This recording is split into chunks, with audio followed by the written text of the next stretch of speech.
Verset 64. Ce qui est calme est aisé à maintenir. Ce qui n'a pas encore paru est aisé à prévenir.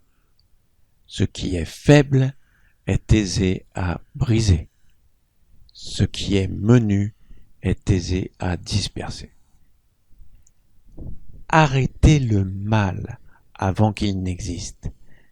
Calmez le désordre avant qu'il n'éclate. Un arbre d'une grande circonférence est né d'une racine aussi déliée qu'un cheveu. Une tour de 9 étages est sortie d'une poignée de terre.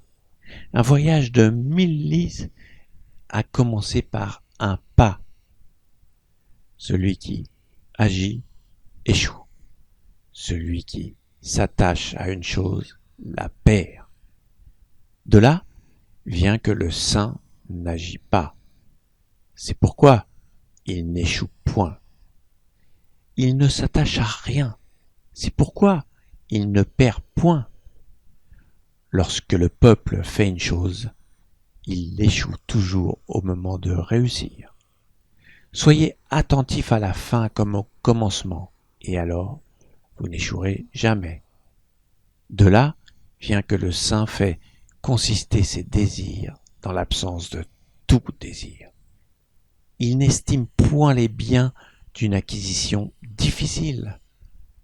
Il fait consister son étude dans l'absence de toute étude et se préserve des fautes des autres hommes.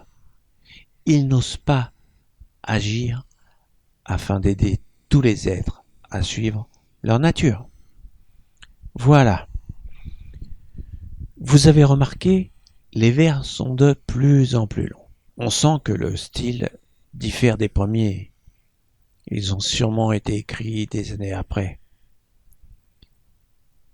La première partie de ce verset est axée sur la prévention. Il vaut mieux prévenir que guérir. Même si ce n'est pas dit en ces termes, comme arrêter le mal avant qu'il n'existe, calmer le désordre avant qu'il n'éclate. Toute la médecine chinoise repose sur cette prévention. Les Chinois connaissaient le système immunitaire depuis 25 siècles au moins. Ce qui est assez comique est qu'on a eu l'air de le redécouvrir pendant la crise du Covid. Nous avons aussi dans ce verset une phrase très proche du bouddhisme. Il ne faut pas s'attacher car obligatoirement vous la perdez. C'est une loi immuable.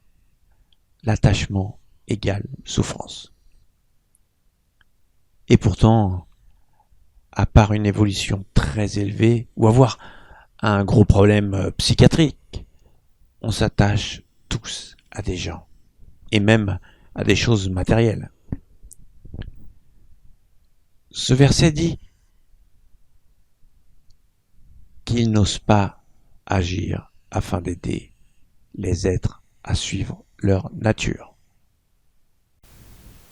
C'est normal, puisqu'à partir du moment où le mental se met en service, ce n'est plus votre nature. Il faut bien en prendre conscience. Le mental est votre éducation. Le mental est tout ce que vous avez vu au cours de votre vie et qui a créé des névroses. Voilà pourquoi vous ne pouvez pas vous y fier, alors que votre nature était déjà bien en vous avant tous ces enregistrements. Et pour y avoir accès, toutes les traditions disent la même chose. Par le recueillement, la méditation, le silence, afin de faire taire ce mental.